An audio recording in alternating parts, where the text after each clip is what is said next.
अध्याय 6 आत्म संयम योग 2। इसमें श्लोक नंबर 17 से 32 तक का वर्णन किया गया है। श्लोक नंबर 17। युक्ताहार विहारस्य युक्त चेष्टस्य कर्मसु युक्त स्वप्नावबोधस्य योगो भवति दुःखा। अर्थ नियमित भोजन करने वाला, नियमित चलने वाला, नियमित जीवन निर्वाह के लिए कार्य करने वाला और नियमित सोने वाला योग में स्थित मनुष्य सभी सांसारिक कष्टों से मुक्त हो जाता है। श्लोक नंबर 18।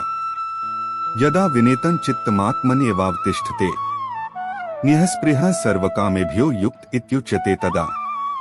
अर्थ योग में स्थित मनुष्य का योग के अभ्यास द्वारा विशेष रूप से मन जब आत्मा में स्थित परमात्मा में ही विलीन हो जाता है, तब वह सभी प्रकार की सांसारिक इच्छाओं से मुक्त हो जाता है। उस समय वह पूर्ण रूप से योग में स्थिर कहा जाता है। श्लोक नंबर 19। यथा दीपो निवातस्थो नेंगते सोपमा स्मृता योगिनो यच्चित्तस्य युञ्जतो योगमात्मनः। अर्थ उदाहरण के लिए जिस प्रकार बिना हवा वाले स्थान में दीपक की लौ बिना इधर उधर हुए स्थिर रहती है, उसी प्रकार योग में स्थित मनुष्य का मन निरंतर आत्मा में स्थित परमात्मा में स्थिर रहता है। श्लोक नंबर 20। यत्रोपरमते चित्तं निरुद्धं योगसेव्या यत्र चैवात्मनात्मान पश्यन्नात्मनि तुष्यति। अर्थ योग के अभ्यास द्वारा जिस अवस्था में सभी प्रकार की मानसिक गतिविधियां रुक जाती हैं, उस अवस्था समाधि में मनुष्य अपनी ही आत्मा में परमात्मा को साक्षात्कार करके अपनी ही आत्मा में ही पूर्ण संतुष्ट रहता है। श्लोक नंबर 21। सुखमात्यंतिकं यत्तद् बुद्धिग्राह्यं तीन्द्रियं वेत्ति यत्र न चैवायं स्थितश्चलति तत्वतः। अर्थ तब वह अपनी शुद्ध चेतना द्वारा प्राप्त करने योग्य परमानंद को शरीर से अलग जानता है और उस अवस्था में परमतत्व परमात्मा में स्थित वह योगी कभी भी विचलित नहीं होता है। श्लोक नंबर 22। यह लब्ध्वा चाप्र लाभम मन्यते नाधिकं ततः यस्मिन् स्थितो न दुःखेन गुरुणापि विचाल्यते। अर्थ परमात्मा को प्राप्त करके वह योग में स्थित मनुष्य परमानंद को प्राप्त होकर इससे अधिक अन्य कोई सुख नहीं मानता हुआ भरी से भारी दुःख से भी चलायमान नहीं होता है। श्लोक नंबर 23। तम विद्यात् दुःख संयोग वियोगं योग संज्ञेतम सन्निश्चयेन योक्तव्यो योगो निर्विण्चेत्सा। अर्थ मनुष्य को चाहिए कि दृढ़ विश्वास के साथ योग का अभ्यास करते हुए सभी सांसारिक संसर्ग से उत्पन्न दुखों से बिना विचलित हुए है योग समाधि में स्थित रहकर कार्य करे। श्लोक नंबर 24।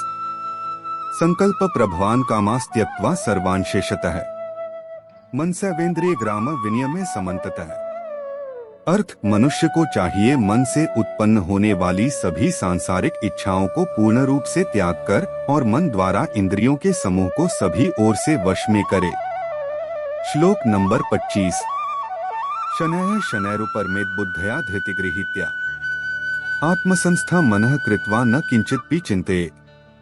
अर्थ मनुष्य को चाहिए क्रमश चलकर बुद्धि द्वारा विश्वास पूर्वक अभ्यास करता हुआ मन को आत्मा में स्थित करके परमात्मा के चिंतन के अलावा अन्य किसी वस्तु का चिंतन न करे।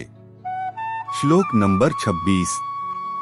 यतो यतो निश्चरति मनश्चंचलं स्थिरं ततस्ततो नियम्येदात्मन्येव वशं नयेत्। अर्थ मनुष्य को चाहिए स्वभाव से स्थिर न रहने वाला और सदा चंचल रहने वाला यह मन जहाँ जहाँ भी प्रकृति में जाए वहाँ वहाँ से खींचकर अपनी आत्मा में ही स्थिर करे। श्लोक नंबर 27। प्रशांत मनसन हेनम योगिन सुखमुत्तमम उपैति शांतर्जसं ब्रह्मभूतम कल्मषम। अर्थ योग में स्थित मनुष्य का मन जब परमात्मा में एक ही भाव में स्थिर रहता है और जिसकी रजगुण से उत्पन्न होने वाली कामनाएं भली प्रकार से शांत हो चुकी हैं, सा योगी सभी पाप कर्मों से मुक्त होकर परमानंद को प्राप्त करता है। श्लोक नंबर 28।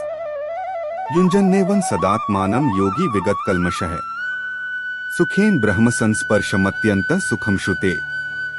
अर्थ इस प्रकार योग में स्थित मनुष्य निरंतर योग अभ्यास द्वारा सभी प्रकार के पापों से मुक्त होकर सुखपूर्वक परब्रह्म से एक ही भाव में स्थिर रहकर दिव्य प्रेम स्वरूप परमानंद को प्राप्त करता है। श्लोक नंबर 29। सर्वभूतस्थमात्मानं सर्वभूतानि चात्मनि ईक्षते योगयुक्तात्मा सर्वत्र समदर्शनः। अर्थ, योग में स्थित मनुष्य सभी प्राणियों में एक ही आत्मा का प्रसार देखता है और सभी प्राणियों को उस एक ही परमात्मा में स्थित देखता है। सा योगी सभी को एक समान भाव से देखने वाला होता है। श्लोक नंबर 30। यो मां पश्यति सर्वत्र सर्वं च मयि पश्यति तस्याह न प्रणश्यामि स च मे न प्रणश्यति। अर्थ, जो मनुष्य सभी प्राणियों में मुझ परमात्मा को ही देखता है और सभी प्राणियों को मुझ परमात्मा में ही देखता है, उसके लिए मैं कभी अदृश्य नहीं होता हूँ और वह मेरे लिए कभी अदृश्य नहीं होता है। श्लोक नंबर 31। सर्वभूत स्थितं यो मां भजत्येकत्वमास्थितः सर्वथा वर्तमानोपि स योगी मयि वर्तते। अर्थ, योग में स्थित जो मनुष्य सभी प्राणियों के हृदय में मुझको स्थित देखता है और भक्ति भाव में स्थित होकर मेरा ही स्मरण करता है, वह योगी सभी प्रकार से सदैव मुझ में ही स्थित रहता है। श्लोक नंबर 32।